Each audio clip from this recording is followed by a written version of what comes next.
Bug Bite, Your Food's Turning Weird. Episode 3 of 10, the series that exposes what's coming. Your food is changing, and not by choice. Around the world, governments and corporations are pushing insects, lab-grown meat, and synthetic food replacements as the new normal. They say it's about sustainability, saving the planet, and feeding the growing population.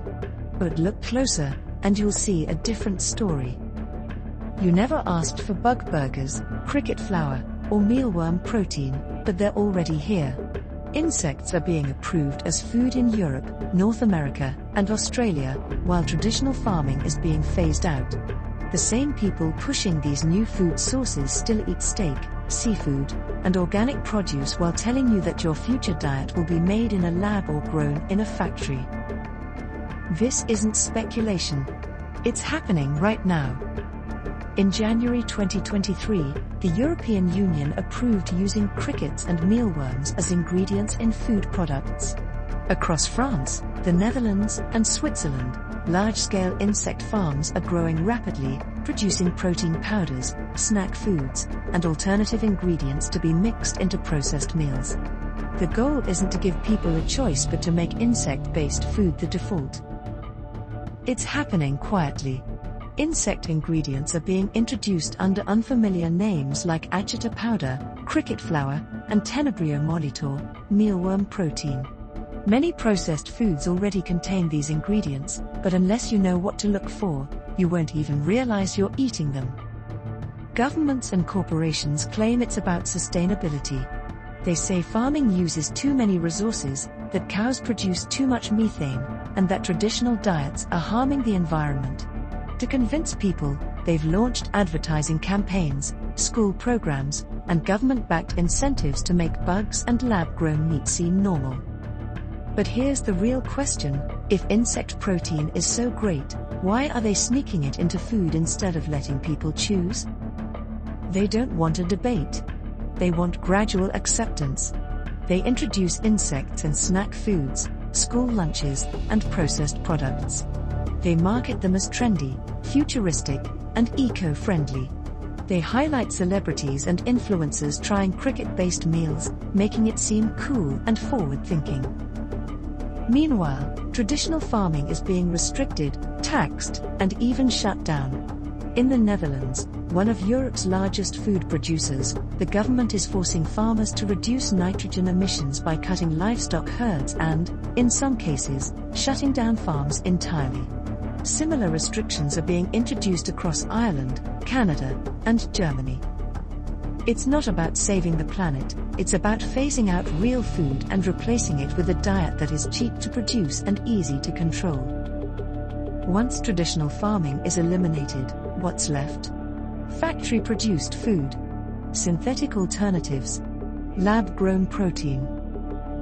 In 2023, Singapore and the United States became the first countries to approve lab-grown chicken, grown from stem cells in bioreactors.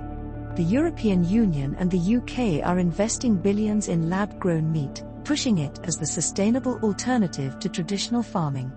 The World Economic Forum and Bill Gates, both heavily involved in the synthetic food industry, are funding research into replacing dairy, meat, and even fruit and vegetables with artificial alternatives. They tell you lab-grown meat is better for the planet, that it's cleaner, safer, and more ethical. But what are you actually eating? Lab-grown meat isn't just cells cultured in a dish, it requires a complex mixture of growth hormones, fetal bovine serum, and bioengineering. Many of these products rely on genetic modification, chemical processing, and additives to replicate the taste and texture of real meat. But unlike traditional meat, there's no long-term data on the health effects of eating it. Even food labeled as plant-based isn't as natural as it seems. Many of these products are highly processed and filled with synthetic oils, chemical stabilizers, and genetically modified ingredients. They are designed to be cheap, mass-produced, and heavily reliant on industrial processing, nothing like the fresh, whole foods they are replacing. The push for alternative proteins isn't about giving you more options. It's about removing options until there is nothing left but the foods they choose for you. So why are they pushing this so aggressively? Because controlling food means controlling people. If food is produced in centralized factories, rather than grown on independent farms, who controls the supply? Large corporations and government-backed institutions. If real meat, dairy, and produce are taxed or regulated out of existence, what choice do people have? They eat whatever is available and affordable, even if that means processed insect protein and synthetic meat. And when food choices are linked to carbon tracking and financial systems, your ability to buy certain products could become conditional on government policies. This is already happening. The World Economic Forum has openly suggested food rationing based on personal carbon footprints. Major banks are rolling out credit cards that track and limit high-carbon purchases. A future where your food choices depend on your compliance is no longer a conspiracy, it's being built step by step. So how do you resist?